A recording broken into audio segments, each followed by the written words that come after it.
പിന്നെ അച്ഛനെ അറിയാവുന്നവർക്കും അറിയാം അച്ഛനെ. അത്രേ ഉള്ളൂ. എനിക്കിപ്പം ആ ഒരു ഇന്റർവ്യൂ വീണ്ടും ഇനി കുത്തിപ്പൊക്കി ഒരു സംഭവമാക്കണമെന്ന് എനിക്കില്ല. ചേച്ചിക്കെങ്കിലും പറയാറുണ്ട്, എന്റെ ഭർത്താവിന്റെ 2ാം വാർഷികവും നീ ഇത് ഇവിടെ ചെയ്യരുത് എന്ന് ചേച്ചിക്ക് പറയാറുണ്ട്. പക്ഷെ പുള്ളിക്കാരത്തി. Hi friends, welcome to my YouTube channel. Kollam സുധിയുടെ ഓർമ്മ ദിവസമായിരുന്നു ഈ കഴിഞ്ഞ ദിവസം കഴിഞ്ഞു പോയിരുന്നത്. എന്നാൽ ആ ദിവസങ്ങളിൽ അവരുടെ 2ാമത്തെ ഭാര്യ രേണു സുധി എന്ന് പറയുന്ന ചലച്ചിത്ര അവതാരം കാട്ടിക്കൂട്ടിയ പേക്കൂത്തുകളെക്കുറിച്ച് നിങ്ങളുമായിട്ടൊന്ന് ചർച്ച ചെയ്യാൻ വേണ്ടിയിട്ടാണ് ഞാൻ വീഡിയോയുമായി വന്നിരിക്കുന്നത്. അതിൽ അലൻസ് കെ പെരേരയുടെ ഡാൻസും അതുമായി ബന്ധപ്പെട്ട വിവാദങ്ങളും അദ്ദേഹത്തിൻ്റെ സുഹൃത്ത് പറഞ്ഞ നിങ്ങൾക്കിടയിലെ ഒരു വാക്ക് കൊണ്ട് പോലും കൊല്ലം സുധിയുടെ ഭാര്യ ഈ മരണ വീട്ടിൽ ഇങ്ങനെ ഒരു പരിപാടി പറ്റില്ല എന്ന് പറഞ്ഞിരുന്നെങ്കിൽ അവർ അത് ചെയ്യില്ലായിരുന്നു എന്നാണ് അവർ പറയുന്നത്. തീർച്ചയായിട്ടും സുധിയുടെ ഭാര്യ പറഞ്ഞത് കൊണ്ട് തന്നെയാണ് ആ വീട്ടിൽ അവർ ഡാൻസ് കളിച്ചത് എന്നാണ് അവർ പറയുന്നത്. ഓക്കെ, അപ്പോൾ ആ ഡാൻസിൻ്റെ തലേ ദിവസം നമ്മുടെ രേണു സുധി മാധ്യമപ്രവർത്തകരുടെ വീട്ടിലേക്ക് വിളിക്കുന്ന ഒരു വീഡിയോ നമുക്ക് ആദ്യമായിട്ടൊന്ന് കാണാം.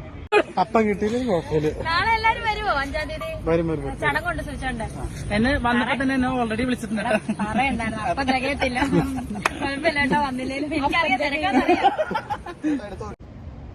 അപ്പോൾ നിങ്ങൾ കണ്ടു കാണും, രേണു സുധിയാണ് ഓൺലൈൻ മീഡിയക്കാരെ തൻ്റെ ഭർത്താവിൻ്റെ ഓർമ്മദിനമായ അന്ന് വീട്ടിലേക്ക് ക്ഷണിക്കുന്നത് അവരാണ്. അതിനുശേഷം അവർ അദ്ദേഹത്തിന്റെ ഓർമ്മ പുതുക്കുന്നതുമായി ബന്ധപ്പെട്ട കുറച്ച് വർത്തമാനങ്ങൾ പറയുന്നുണ്ട്. നമുക്ക് അതുകൂടി ഒന്ന് കേൾക്കാം. പറയാൻ സത്യം പറഞ്ഞാൽ ഞാനത് ഓർക്കാതാണ്. ഇത്രയും നേരം ഒരു ഷൂട്ടിലായിരുന്നു. അത് ഓർത്ത് കഴിഞ്ഞാൽ ഞാൻ ഡൗൺ ആകും. നാളത്തെ എന്ന് പറഞ്ഞാൽ 2 വർഷം മുന്നേ ഈ ഒരു സമയത്ത് സൂചാരണുണ്ട്, ഞങ്ങളുടെ കൂടെ ഉണ്ട്. ഞങ്ങളുടെ കൂടെ എന്ന് പറഞ്ഞാൽ പ്രോഗ്രാമിലുണ്ട്, തലേന്നും എല്ലാം ഉണ്ടായിരുന്നു.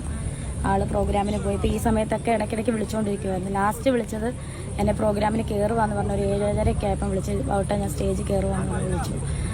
അപ്പം ആള് സ്റ്റേജിൽ കയറി. അത് കഴിഞ്ഞ് ലാസ്റ്റ് വിളിച്ചത് 12 മണി 1 മണിയൊക്കെ ആയപ്പം കാറിൽ കയറുവാന്ന് പറഞ്ഞ് വിളിച്ചു. വീഡിയോ കോളും ചെയ്തു, കുഞ്ഞിനെയും കണ്ടു. പിറ്റേ ദിവസമാണ് അറിയുന്നത്. അപ്പം നാളെ ഈ സമയത്തോടെ എടുക്കുമ്പോഴത്തേന് നമ്മൾ അറിയുമായിട്ട് പോയെന്ന 2 വർഷത്തെ മുന്നത്തെ കഥയാണ് ഞാൻ. അപ്പോൾ ഇത് നിങ്ങൾ രണ്ടും കണ്ടു കാണും. ഓർമ്മസുധിയുടെ അവസാന ദിവസം അവരെ ഫോൺ ചെയ്യുന്നതും അവർ കുട്ടിയെ കാണുന്നതും അതിനുശേഷം ഞാൻ സ്റ്റേജിൽ കയറുകയാണ് എന്ന് പറഞ്ഞ് ഫോൺ കട്ടാക്കുന്നതും എല്ലാം അവസാനമായി അവർ ഓർത്തെടുക്കുന്നുണ്ട്. നല്ല കാര്യം, ഇത്രയും സ്നേഹമുള്ള ഒരു ഭാര്യയാണ് എന്ന് നമുക്ക് മനസ്സിലാക്കി തന്ന കൊല്ലം സുധി. തീർച്ചയായിട്ടും രേണു സുധിക്ക് ഒരുപാട് അർഹത ഉണ്ട് അതൊക്കെ പറയാൻ. കാരണം 2ാമത്തെ ഭാര്യയാണ്, അവരുടെ കുട്ടികളെ ഇപ്പോൾ നോക്കുന്ന രേണു സുധിയാണ്. അതെല്ലാം നല്ല കാര്യം തന്നെയാണ്. എന്നാൽ അതിനുശേഷം മരണ വീട്ടിൽ രേണു സുധിയും കൂട്ടുകാരും കാട്ടിക്കുട്ടിയ പേക്കൂത്തുകളുടെ കുറച്ച് വീഡിയോസ് ഇപ്പോൾ സോഷ്യൽ മീഡിയയിൽ ഒരുപാടായി വൈറലായിക്കൊണ്ടിരിക്കുകയാണ്. നമുക്ക് ആ വീഡിയോ ഒന്ന് കാണാം. ചോട്ടാ മുംബൈ നാളെ റിലീസാണല്ലോ, എല്ലാരും തന്നെ തന്നെ പാടം.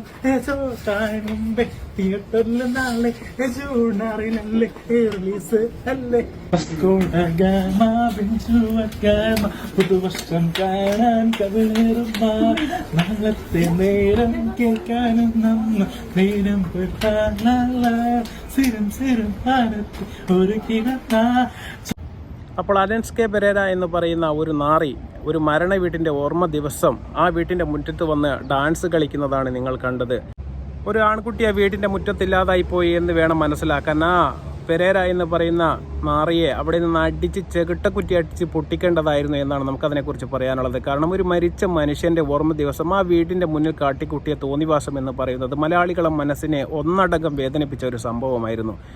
സ്വന്തം ഭാര്യ വേക്കിൽ നിന്ന് കൈയടിച്ച് പ്രോത്സാഹിപ്പിക്കുന്നതാണ് നിങ്ങൾ കണ്ടത്. ഇങ്ങനെ തന്നെ ആയിരിക്കണം ഒരു മനുഷ്യൻ്റെ ഓർമ്മ ദിവസം എങ്ങനെ കൊണ്ടാടണമെന്ന് നിങ്ങൾക്കറിയില്ലെങ്കിൽ നിങ്ങൾ ഇത് കണ്ടു പഠിക്കണമെന്നാണ് രേണു സുധി പറയുന്നത്. അതാണ് കാണിച്ചു തന്നത്. അതിനുശേഷം അവിടെ ഇൻ്റർവ്യൂ എടുക്കലും അതുപോലെ തന്നെ ഓൺലൈൻ മീഡിയയിലുള്ള സംസാരവും എല്ലാം ഒരു മരിച്ച വീട്ടിൽ എന്തൊക്കെയാണ് ചെയ്യേണ്ടത് അവർ കാണിച്ചു തരുന്നുണ്ട്. നമുക്കതുകൂടി കേൾക്കാം. നിവിത എന്നാണ് പേര്, ഞാൻ അമ്മു എന്നാണ് വിളിക്കുക. കുറേ വിവാദങ്ങൾ ഇപ്പോൾ ഞങ്ങൾ തമ്മിൽ പറയുന്നുണ്ട്, ഞങ്ങൾ 3 പേരും തമ്മിൽ പറയുന്നുണ്ട്.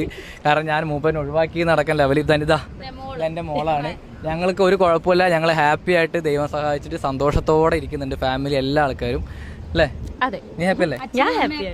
ഞങ്ങളെല്ലാം എന്നെ വീട്ടിലോട്ട് ക്ഷണിച്ചോണ്ടിരിക്കുക, വാ ചേച്ചി ഒരു ദിവസം വായോ എന്ന് പറഞ്ഞാൽ അച്ഛനമ്മയും വിളിച്ച് സംസാരിച്ച് ഒരുപാട് സംസാരിച്ചു.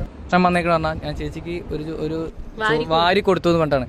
എൻ്റെ മൈൻഡിൽ ഞാനൊരു പെങ്ങൾക്ക് വാരി കൊടുക്കുകയാണെങ്കിൽ ആ ഒരു മൈൻഡാണ്. അല്ലെങ്കിൽ എനിക്കൊരു ചേച്ചി ഉണ്ടെങ്കിൽ ആ ചേച്ചിക്ക് വാരി കൊടുക്കും, അത്രയും ഞാനും കരുതിയിട്ടുള്ളൂ. പക്ഷെ കാണുന്ന ആൾക്കാരുടെ കണ്ണിലെ മഞ്ഞപ്പ് എനിക്ക് ഒരിക്കലും മാറ്റാൻ പറ്റത്തില്ല. അത് അത്രേ ഉള്ളൂ. കാരണം എനിക്ക് വൈഫിനെ എന്നെ അറിയാം, എനിക്ക് വൈഫിനെ അറിയാം. അപ്പോൾ സോ ബാക്കിയുള്ള ആൾക്കാർ എന്ത് പറഞ്ഞാലും നെവർ മൈൻഡ്. പിന്നെ പറയുന്ന ആൾക്കാർ പറഞ്ഞുകൊണ്ടിരിക്കും, നമ്മൾ നമ്മുടെ കാര്യം നോക്കി പോവുക. അപ്പോൾ രേണുസുധിയുടെ സഹ അഭിനേതാവ് പറയുന്നത് നിങ്ങൾ കേട്ട് കാണും. ഞാൻ രേണുസുധീന് ചോറ് വാരിക്കൊടുത്തതുമായി ബന്ധപ്പെട്ട പ്രശ്നങ്ങളാണ് ഇപ്പോൾ സോഷ്യൽ മീഡിയയിൽ കൊടംപിരി കൊണ്ട് ചർച്ച നടക്കുന്നത് എന്നും അത് ഞാൻ എൻ്റെ സഹോദരിയെ പോലെയാണ് അവരെ കാണുന്നത് എന്നെല്ലാം പറയുന്നുണ്ട്. പക്ഷേ അതൊക്കെ പറയേണ്ട സ്ഥലമാണോ സാർ ഇത്? ഒരു മരിച്ച വീട്ടിൻ്റെ ഉമ്മാരത്ത് വന്ന് നിന്ന് ഓൺലൈൻ മീഡിയക്കാരെ വിളിച്ചു കൂട്ടി സംസാരിക്കേണ്ട സംസാരമാണോ ഇത്? ഇതൊക്കെ എത്ര സ്ഥലങ്ങൾ, നിങ്ങൾ എത്ര റീൽസ് എടുക്കുന്നു, നിങ്ങൾ എത്ര ചിത്രീകരണത്തിൽ പങ്കെടുക്കുന്നു, അത്തരം സ്ഥലങ്ങളിൽ പോയി സംസാരിക്കേണ്ട വിഷയങ്ങളാണോ ഒരു മരണ വീട്ടിൻ്റെ ഉമ്മാരത്ത് ആ കുട്ടിയെ അകത്ത് നിന്ന് അലമുറയിട്ട് കരയുന്ന സമയത്ത് ഉമ്മാരത്ത് നിങ്ങൾ കൈയും കൊട്ടി ആഘോഷിക്കുന്നു? ഇതൊക്കെ ദൈവം കാണുന്നുണ്ട് എന്നെങ്കിലും നിങ്ങൾ രണ്ടുപേരും മനസ്സിലാക്കണമെന്നാണ് നമുക്ക് പറയാനുള്ളത്. അതിനുശേഷം കൊല്ലം സുധിയുടെ ഭാര്യ അവരുടെ രണ്ടാമത്തെ ഒരു മുഖം ഞാൻ നിങ്ങൾക്ക് കാണിച്ചു തരാം. കല്ലറയിൽ പോയി പ്രാർത്ഥിക്കുന്നതും അതുപോലെ തന്നെ പള്ളിയിലുള്ള പ്രാർത്ഥനയും കൂടി നമുക്കൊന്ന് കണ്ടുവരാം. ഒന്നും ആരെയും വേർപെടുത്തുവാൻ പാടില്ലാത്തതിനായി ഞങ്ങൾ അങ്ങേക്ക് സ്തോത്രം ചെയ്യുന്നു. ക്ഷയമോ മാലിന്യമോ വാട്ടമോ ഇല്ലാത്തതായി സ്വർഗത്തിൽ നിക്ഷേപിച്ചിരിക്കുന്ന അവകാശത്തെക്കുറിച്ച് ജീവനുള്ള പ്രത്യാശ അങ്ങയുടെ മക്കൾ ജനിപ്പിക്കണമേ. ഒരിക്കലും വേർപാടില്ലാത്ത ഞങ്ങളുടെ പിതാവിൻ്റെ ഭവനത്തിലുള്ള വാസസ്ഥലങ്ങളിലേക്ക് ഞങ്ങളെ യോഗ്യമുള്ളവരാക്കണമേ. സ്വർഗസ്ഥനായ പിതാവേ, അങ്ങ് ഞങ്ങൾക്ക് നൽകുന്ന ശിഷ്ടായുസിനെ ധൈര്യത്തോടും ക്ഷമയോടും കഴിക്കുന്നതിനും പ്രത്യാശയില്ലാത്തവരെ പോലെ ദുഃഖിക്കാതിരിപ്പാനും കഴിഞ്ഞ കാലങ്ങൾ അങ്ങ് ഞങ്ങൾക്ക് നൽകിയ എല്ലാ നന്മകളെയും നന്ദിയോടെ ഓർമ്മിപ്പാനും അങ്ങയിലുള്ള വിശ്വാസത്തോടും ഭയത്തോടും ഈ ആയുസിനെ വിട്ടുപോയ പ്രിയപ്പെട്ടവരോടുകൂടെ ചെന്നുചേരാമെന്നുള്ള പൂർണ്ണ നിശ്ചയത്തോടെ ഇരിപ്പാനും ഇപ്പോൾ ദുഃഖത്തിലിരിക്കുന്ന അങ്ങയുടെ മക്കൾക്കും വിശ്വാസത്തിന്റെയും ധൈര്യത്തിന്റെ ആത്മാവിനെ നൽകണമെന്ന് യേശു മശിഹ മൂലം ഞങ്ങൾ അങ്ങയോട് അപേക്ഷിക്കുന്നു.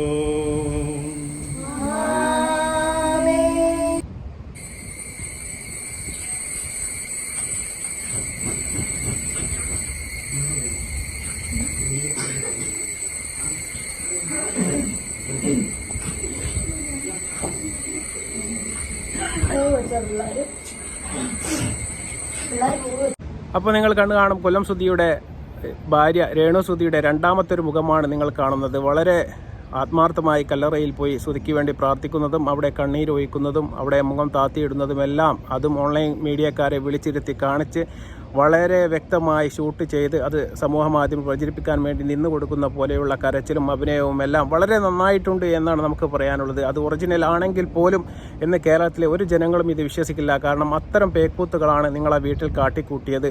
ആ മോൻ്റെ കരയുന്ന മുഖത്തിൻ്റെ മുന്നിൽ വെച്ച് നിങ്ങൾക്ക് അവിടുന്ന് ഡാൻസ് കളിക്കാനും ഇത്തരം പേക്കൂത്തുകൾ കളിക്കാനും എല്ലാം നിങ്ങൾക്ക് സാധിച്ചിട്ടുണ്ട് എങ്കിൽ നിങ്ങൾ ഈ കാണിക്കുന്നത് 100% ഫേക്കാണ് എന്ന് ഞങ്ങൾക്ക് പറയേണ്ടി വരും. അതുപോലെ തന്നെ ഇത് തന്നെയായിരിക്കും ഉയരത്തിലെ ഒരു വിഭാഗം ജനങ്ങളുടെ അഭിപ്രായമെന്ന് നിങ്ങൾ മനസ്സിലാക്കണം. നിങ്ങൾ ഒരു നെഗറ്റീവ് ഉണ്ടാക്കിയെടുത്ത് അതിലൂടെ എങ്ങനെ റീച്ച് ഉണ്ടാക്കാം എന്നതിൽ വളരെ വിദഗ്ധയായ ഒരു സ്ത്രീയാണ് എന്ന് കേരളത്തിൽ ആർക്കും ഒരു അഭിപ്രായ വ്യത്യാസം ഉണ്ടാകാൻ സാധ്യതയില്ല. അത് തന്നെയാണ് നിങ്ങളെ ലക്ഷ്യം. നിങ്ങൾ ആ നെഗറ്റീവ് ഉണ്ടാക്കിയെടുക്കാൻ വേണ്ടി കിണഞ്ഞ് ശ്രമിക്കുകയാണ് എന്ന് തീർച്ചയായിട്ടും നിങ്ങളെ മുഖത്ത് എഴുതി വെച്ചിട്ടുണ്ട്. അതാണ് നിങ്ങൾ ഈ കാട്ടിക്കൂട്ടുന്നത് എന്ന കാര്യത്തിൽ യാതൊരു സംശയവുമില്ല എന്നുള്ള കാര്യം വളരെ സത്യസന്ധമായ ഒരു കാര്യമാണ്. ഏതായാലും നിങ്ങളെ റീൽസിൻ്റെ പുറകിലും അതുപോലെ തന്നെ വീഡിയോകളിലും വന്ന് കമൻ്റ് ചെയ്യുന്ന ആൾക്കാരെ നിങ്ങൾ ചീത്ത പറയുന്നത് കൊണ്ട് യാതൊരു പ്രയോജനവുമില്ല എന്ന് വ്യസനപൂർവ്വം നിങ്ങളെ അറിയിക്കുകയാണ്. ഒരു മരണ വീട്ടിൽ കാണിച്ചു കൂട്ടേണ്ടതോ ഒരു മകനോട് ഒരു അമ്മ കാണിക്കേണ്ടതോ ആയ സ്നേഹമോ വാത്സല്യമോ ഒന്നും തന്നെ അല്ല നിങ്ങൾ ഈ കാണിച്ചു കൂട്ടിയത്. കാരണം നിങ്ങളെ ഒപ്പം അഭിനയിക്കുന്ന ആൾക്കാരെ വിളിച്ചു വരുത്തി ആ മരണ വീട്ടിൽ ഒരു കല്യാണ വീട് പോലെ ആർത്തുല്ലസിച്ച് നിങ്ങൾ ഈ കാട്ടിക്കൂന്ന കോപ്രായം ഏതായാലും ജനങ്ങൾ കാണുന്നുണ്ട്. വരും ദിനങ്ങളിൽ നിങ്ങൾക്കിതിനുള്ള മറുപടി ദൈവമോ അല്ലെങ്കിൽ മലയാളി സമൂഹമോ ഒന്നടങ്കമോ തീർച്ചയായിട്ടും നിങ്ങൾക്ക് തന്നിരിക്കുമെന്ന കാര്യത്തിൽ യാതൊരു തർക്കവുമില്ല. അതുവരെ നമുക്ക് കാത്തിരിക്കാമെന്ന് മാത്രമേ നമുക്ക് ഈ കാര്യത്തെക്കുറിച്ച് പറയാനുള്ളൂ. വീണ്ടും നല്ലൊരു വീഡിയോയുമായി വരുന്നതുവരെ നന്ദി, നമസ്കാരം.